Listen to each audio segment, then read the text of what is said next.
5 years ago, I got out of a serious relationship. I had been with her for almost a decade. We started dating in high school and stayed together through college and beyond. I feel like high school sweethearts rarely work out in the end.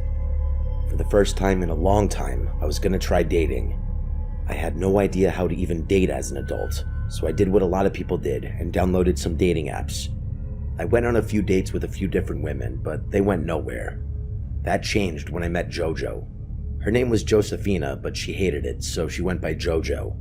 We started talking and taking things slow because we both got out of long-term relationships. Not long into our brand new relationship, she was asking me to sleep over at her place. At first, I turned down the invitation because I liked taking it slow, and sleeping over was a huge step for me. She kept asking me almost every day if I would sleep over, even going as far as telling me I could take the couch if I was uncomfortable. I finally asked her why she wanted me to stay over so badly. She got quiet and almost looked embarrassed. She said she didn't want to tell me the reason, but it would mean the world if I stayed. I told her I would stay only if she told me the reason, and I promised I wouldn't judge her, a promise that I was about to break in about 2 minutes. She went on to tell me that for the last few weeks, she hasn't been able to sleep well. She would wake up in the middle of the night and swear she could see someone standing in the corner of her bedroom. She originally thought it was just shadows. Darkness has a way of playing tricks on her eyes, but when she would wake up in the morning, that corner with the shadow was empty, and nothing around the room looked like it could make a person-shaped shadow. Over the few weeks that followed, she said that she had become even more scared. She said she couldn't even get out of bed if she wanted to. She slept on the couch one night, and when she woke up in the middle of the night, the shadow figure was standing in a doorway. She was convinced she was going crazy. The night before she told me all this, she threw a stuffed animal at the shadow to prove that she wasn't crazy. But instead of the stuffed animal just hitting the wall, it hit the shadow, and the figure moved slightly. Part of me felt bad. She was practically in tears when she was telling me all this. I wasn't lying when I said I was about to break the promise of not judging her. I have a bad habit of turning things into jokes in serious moments to cope with my awkward emotions, and in this situation, humor failed. I smiled and told her that it had to be the monster under her bed. She was even more upset by that comment. She went on to say that this is why she didn't want to tell me, because she knew that I would think she was crazy. I told her I didn't think she was crazy, and that there was most definitely some kind of rational explanation. I suggested that maybe it was some type of sleep paralysis. I remember hearing stories of people seeing shadow entities, but she was convinced that it wasn't that. I told her to try sleeping with the light on. If the light were super bright, then no shadow monsters can form. She told me that she tried that, and instead of seeing a shadow in the corner of her room, the closet door cracked open on its own, and the shadow was in the closet. I hate to say this and sound like an insensitive jerk, but I was starting to think that JoJo was a little crazy. It's not that I didn't believe her, it's that I didn't believe she was seeing a shadow monster or whatever. In my opinion, there's always an explanation for the unexplainable.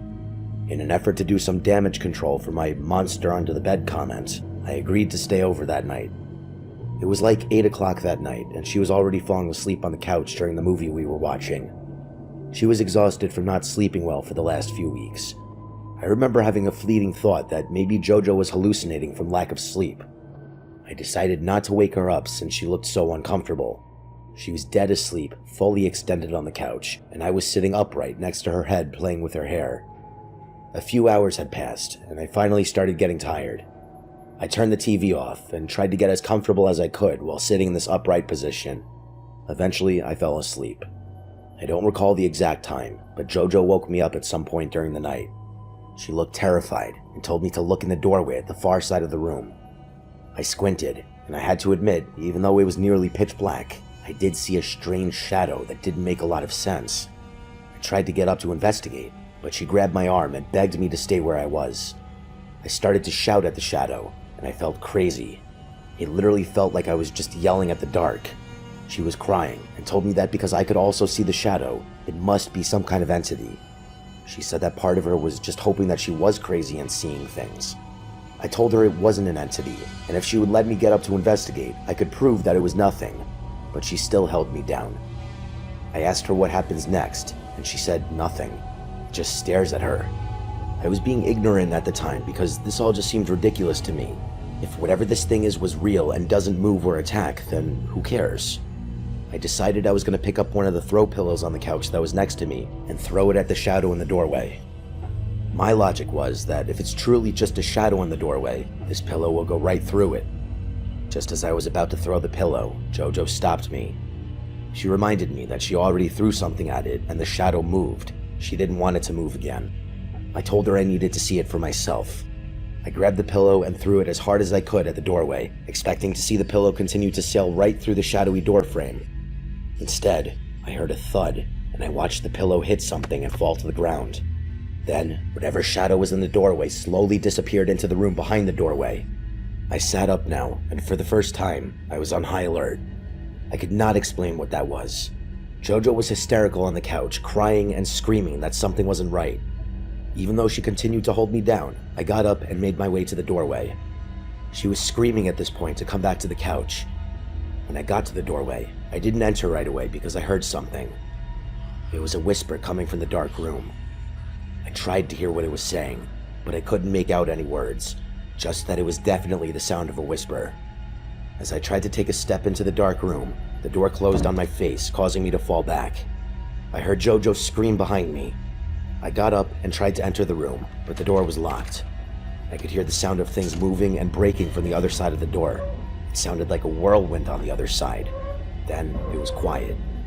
I left the door and turned on the light. I went to my bag, which was next to the couch, and grabbed my keys. I had one of those tools on my keychain to pick a lock. I successfully picked the lock and went into the room. I turned on the light, and the room was a mess. JoJo had used this room for her home office. It had a desk, a computer, a bookcase, and a bunch of books and paperwork. The furniture, all the books and papers were everywhere in this room. It was like a tornado was set loose in there. Two things I noticed right away were that the window in that room was wide open and there was no screen, and most importantly, no shadowy figure anywhere to be seen.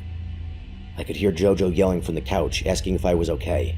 I came out and told her that everything's okay and that the room was a mess. I suggested calling the police, and she claimed that it wouldn't do anything. She insisted that it was some paranormal entity. I wasn't sure what it was.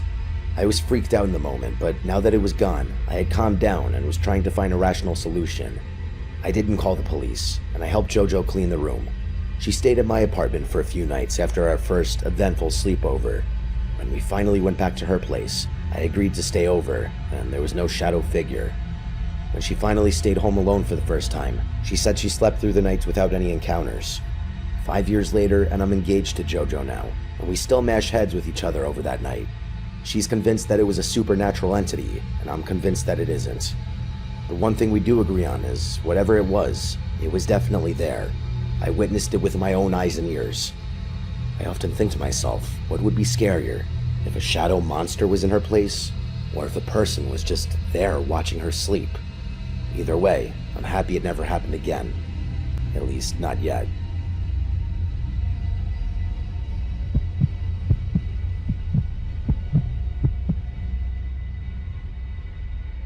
When I was in high school, I wasn't exactly a popular kid. I wasn't bullied or anything like that. I just wasn't the kid who was invited to every party, and that was okay. My parents were strict, so strict that it reached the level of annoyance. I was rarely allowed to do anything, so not being invited to parties and other gatherings worked out. All through high school, I basically had one friend, Evan. His parents were more strict than mine. Whenever I was allowed to do anything, it was only with Evan. One weekend during senior year, my parents were going out of town. Even though I was 18 at that time, my parents still didn't want me to stay home alone, which seems ridiculous to me, but every parenting style is different. I begged them for weeks leading up to their trip to let me stay at home alone. I told them I would invite Evan to sleep over so I wouldn't be alone, and we'd just stay in and play video games. I realized for some people this would be the perfect setup for the classic cliché high school party, but not for us. I was 100% serious about my plan to just stay in and play PlayStation all weekend. My parents finally agreed, and for the first time in my life, I felt a minor shred of independence. This is where my story is about to take a dark turn. The weekend arrived, and Evan came over as planned. Friday night, we ordered a bunch of pizza and wings and played Kingdom Hearts 2. This was a nostalgic game for both of us. I don't recall the exact time, but it was late, and the doorbell rang. It scared both of us. When you're not expecting the doorbell to ring, especially late into the night, it would scare you as well. We didn't answer it right away. Evan said it might have just been a mistake, and we should probably just ignore it. A few seconds later, the doorbell rang again. He tried to hold me back, but I told him I needed to answer it in case something bad happened to my parents. I walked slowly to the front door. During my slow crawl to the door, the bell rang again. After 3 rings, this wasn't a mistake. Somebody had to be out there. My heart was racing, and I opened the front door, knowing that the screen door was still locked. Once I opened the door completely, I was shocked to find nobody standing there. I looked out the screen window on the door, and from my vantage point, I didn't see anyone walking down the street or off the property. I heard Evan shout from the living room, asking who was there, but I didn't answer right away. I thought about going out front and looking around, but my scared nature got the better of me. I went back and told Evan it had to be a mistake. I told him nobody was out there. Obviously, we were both on edge the rest of the night. That may seem like we were being cowards, but if it happened to you, I bet you would feel a little off also. Neither one of us got a good night's sleep that night. We both went in and out of sleep, and every noise inside and out made us jump. Morning came and we went outside for a while. We sat out there and talked for hours. Eventually, I had forgotten all about the doorbell the night before. That night, we had leftover pizza and continued playing video games. At 1:13 in the morning, my doorbell rang again. This time, I looked at the clock. This was not a coincidence anymore. I felt terrified, but I still got up and approached the door. The doorbell rang again as I forcibly opened the door. This time, behind the screen was an elderly woman. She was a short woman with white hair and wrinkled skin, and she had a long coat on even though it was almost 70 degrees that night. She had one of those scarf things in her hair. I never thought of an old woman as unsettling, but standing on my doorstep at this hour made me think twice about that. Neither one of us said anything for a few seconds. She had a weird smile on her face. Finally, she spoke. She asked if Mr. Walker was home. I paused for a second, just because I was still processing everything that was happening. Then I told her that nobody by that name lives here. Her smile slowly faded, and then she sort of made a noise that sounded sympathetic. She smiled big again and said, "Oh yes, that's right. Mr. Walker doesn't live here anymore." I forced a smile and told her to have a good night, but before I could close the door all the way, she spoke up again. She asked if Joe was still around. I told her she had the wrong house and that I would appreciate it if she would leave. She started to laugh. She said that Joe was still inside the house, and I asked her what she meant by that. She continued laughing and told me that she could hear him inside. I said okay and slammed the door. As I walked away, I could still hear her laughing outside. Evan started to question what had happened, and I told him to be ready to call the police, just in case this woman who was clearly insane didn't want to leave. A few minutes later, I looked out the front windows and saw her standing in the middle of the street facing my house. It was dark and kind of hard to see, but I'm pretty sure she was still smiling. We contemplated calling the police, but I didn't know what type of issues that would potentially raise. If this happened to me today, I would have called the police right away, but as a teenager who was pretty sheltered, I just couldn't bring myself to do it. At 3 in the morning, I looked out the window again, and she was still standing in the same spot. For almost 2 hours she stood out there. I decided at that point that I had enough. I was going to yell through the screen door to go away, or I was going to call the cops. As I opened the door, I didn't have time to shout at her, because she started to sprint at my front door at a shocking speed. This woman was old, very old, and I have no idea how she was able to move that fast. I can't even begin to describe how terrifying it is to see someone that old move that fast. It seemed unnatural. Before she got to the house, I slammed the front door and screamed. Evan came over to the front door to see what was going on. Before I could even explain, I saw Evan standing there like a statue. He stuttered, but eventually got the words out of his mouth. He said, "The window." I looked back at the window next to the front door, and looking through the glass window was the old woman smiling. She was bending sideways in an almost unnatural way. I grabbed the house phone and called the police. For a few minutes, the woman stood in the exact spot, staring through the window and not moving. A couple of minutes before a squad car arrived, she left. I could tell the cop was apprehensive about everything we told him. At the end of the day, we were just a couple of high school kids telling a story about an unnaturally fast and athletic elderly woman. I wouldn't believe me either. He took our statements and left. In case it wasn't obvious already, we didn't sleep that night. I expected her to show up as soon as the cop left, but thankfully she never came back that night. My parents came home late Monday morning. I wasn't going to tell them what happened, but eventually I caved in. I didn't like lying to my parents, and not telling them that I called the police made me feel like I was keeping something big from them. I told them everything. I told them about the doorbell on Friday night, and then the old lady at the door on Saturday night. As I told them the story, both of my parents looked sick, but not for the reason I thought. They didn't seem to be concerned about the old woman terrorizing us from the street. They were more afraid of what she said when she initially showed up, when she asked about Mr. Walker and Joe. I had just assumed that these were just random people that this old crazy woman mentioned, but as it turned out, it was much darker. She asked if Joe was still around, and then claimed he was still inside. Well, my parents decided to finally tell me that when they bought the house when I was 5 years old, they got a great deal on it because a man murdered his wife and then himself. His name was Joe. I couldn't believe what I was hearing. I was terrified. This woman said she could still hear him inside. I tried to calm myself down by telling myself that this woman must have known this man when he lived there. I wish that's where the story ended, but things are about to get even more disturbing. While I was sitting out there trying to process the news about Joe, my dad told me there was more. The reason we moved out of our first house when I was 5 years old was that this man, who called himself Mr. Walker, would terrorize my family and stalk our house. He would call at all hours of the night, threatening my dad, and even show up on the doorstep and continuously try to break in. My parents called the police many times, but they couldn't do anything. This went on for months.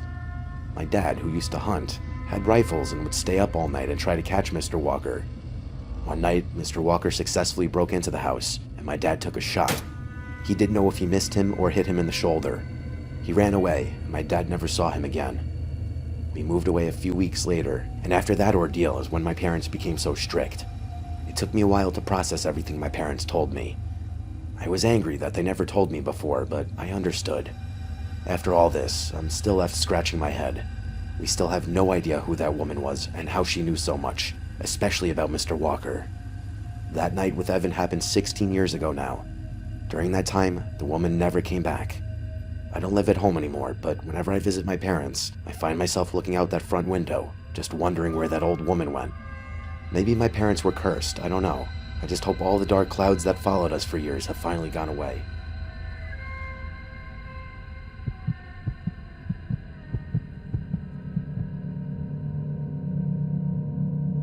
This isn't your typical scary story that you hear every day. There's no ghosts or demons or creepy stalkers, just the potential confirmation that monsters are real and they can literally live next door to you. For the majority of my life, I never really thought of this story as scary. Just weird and maybe slightly unnerving, but not scary. I've told it for years now, and when I do, people are always freaked out.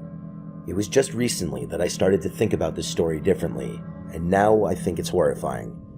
I don't know exactly how old I was, but I was in 5th grade, so I was likely around 10. I had a lot of friends in and outside of school. My parents would call me a social butterfly. In the middle of the school year, we got a new student in the class. His name was Alfred. He was a little awkward. It's hard being the new kid, and it's even harder to be the new kid halfway through the year. I remember some of my friends making fun of him because of his name. They started calling him the Butler because that's the name of Batman's butler in the comics. Then the name got shortened to the Butt. You can imagine how much a bunch of 5th graders loved that name. Even all the girls started calling him that. I felt bad, but it didn't look like it bothered Alfred that much. He just took the verbal abuse as it came and went about his life. I think the reason I had a soft spot for Alfred was that his family moved into the house that was directly next door to mine. We rode the bus together and walked home together. I realized in those short walks that he and I had a lot in common that my other friends didn't like. Specifically, we both loved professional wrestling, which my other friends hated with a passion. It's one of those things that you either like or hate. I feel like there isn't much middle ground with wrestling. We bonded over this general interest for a couple of months, but we never hung out outside of school. Even in school, our conversations were brief. I sat with my other friends at lunch, and they refused to let Alfred sit with us. Kids are ruthless, but Alfred didn't care. One Friday afternoon, when I got home from school, my mom was on the phone. She was doing her classic friendly mom voice. When she hung up, she told me she was talking to Alfred's mom on the phone. His mom apparently told my mom that he's been struggling in school and that she thinks it's because mostly everyone is mean to him except for me. She asked my mom if I could come over for a sleepover that night. I liked the kid fine, but I didn't want to sleep at his house. My friends would kill me if they found out. My mom, being the nice woman she is, told Alfred's mom that I would love to stay over. I didn't try fighting with my mom because I knew this would be an argument I would lose. I figured I could talk wrestling and I would just make the best of it. I went over in the late afternoon. His parents were super nice. His dad was wearing a wrestling shirt and was outgoing. He was doing a bunch of impressions and started talking to me about wrestling, and I was honestly having a good time. As it got late, his parents told us that they were going to bed and that we could stay up as late as we wanted, as long as we weren't loud and didn't go in the basement. After they went upstairs, I asked him why we couldn't go in the basement, and he told me that his dad has stuff down there for his job that's dangerous. It's just best to avoid going down there so we don't get hurt. I thought that was weird, but I shrugged it off. We hung out for a while, and eventually we went to sleep. Well, Alfred went to sleep. I couldn't sleep. I never could whenever I stayed overnight somewhere. I just didn't sleep well when I wasn't home. During the night, I heard his dad come downstairs. I pretended like I was sleeping. A few seconds later, I heard him walk away and open a door in the connecting hallway. He closed the door behind him, and I could hear footsteps descending from the vent near my head. I didn't hear anything for a little. I thought it was weird that his dad woke up in the middle of the night and went into the basement, but I didn't really care. Then I heard a strange, muffled sound coming from the vent. It sounded like a TV, but a little more static. The sound was way too distorted for me to hear anything specifically. It was probably close to an hour, and the distorted sound ended, and I heard him come upstairs again. He walked back to the living room, stood for a moment, and then went back upstairs. I fell asleep not long after that. When I woke up in the morning, Alfred's dad was making breakfast. He was the same vibrant guy I had met yesterday afternoon. While we were eating, he started talking about older wrestling. He said that he had a ton of wrestling shows that were recorded on VHS tapes in the basement. Alfred perked up and told me that I had to watch some of these matches because they were amazing. His dad said to me that if it was okay with my parents, I could stay over again, and that he would grab some tapes from the basement for us to watch. I said okay because I wasn't planning on doing anything else anyway, and I thought it would be cool to watch some old wrestling that I'd never seen before.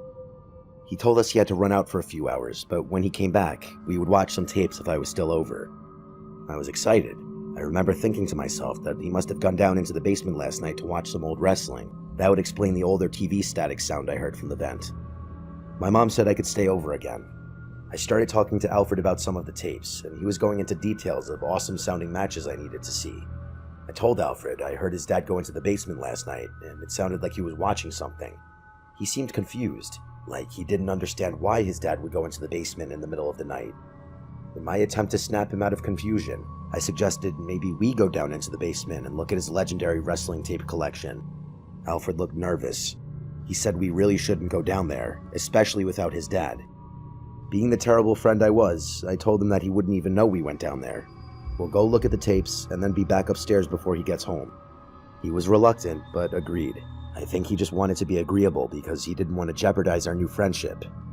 We snuck into the basement, and it looked like a typical old basement. It was dark, cold, and unfinished. In the back of the basement was this creepy yellow wooden door with spray paint on it that said, "Get out." When I pointed to the ominous-looking door, he said that it was like that when they moved in, and his dad thought it was cool, so he left it. Alfred approached the yellow door and said that the tapes were behind the door. He opened the door, and it was an entire wall of shelves with videotapes on them. The opposite side of the shelves next to the door was an older TV with a VCR. This must be where he was watching the tapes last night. I started looking at the videotapes, and every one of them was labeled with a piece of tape that listed the wrestling event and year. Alfred told me his dad calls himself a tape trader, which is exactly as it sounds. Wrestling fans used to trade wrestling tapes to acquire rarer matches and wrestling from other countries. I was amazed by this. As I was running my fingers across one of the shelves, I noticed a few tapes scattered among the hundreds of videotapes that would say things like Wrestling Tape 1 and Wrestling Tape 2 and so on. Everything else was detailed. It felt weird that these ones were so basic. I grabbed the tape that said Wrestling Tape 2 and made my way to the VCR. Alfred asked what I was doing, and I told him I wanted to see what was on one of these random tapes. He told me to hurry up so we wouldn't get in trouble.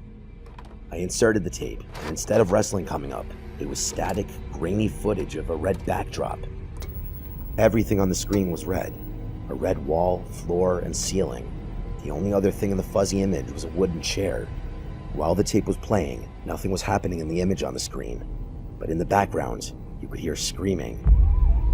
The type of screaming that still lingers in your head decades later.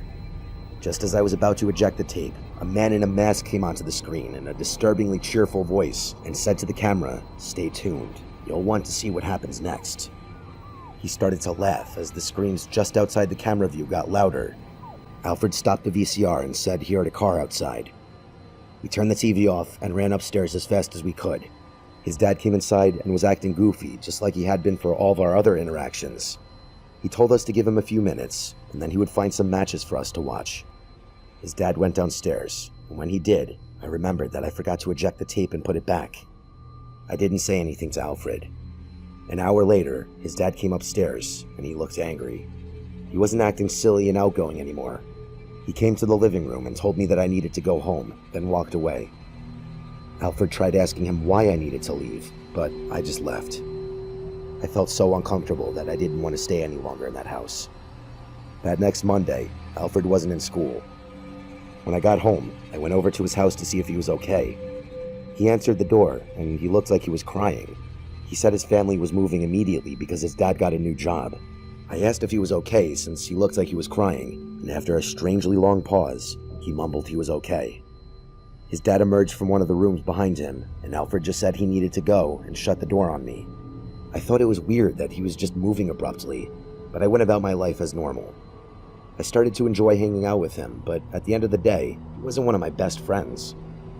Literally the next day, he was gone. Our teacher made an announcement at school that he wasn't coming back, and of course, nobody cared.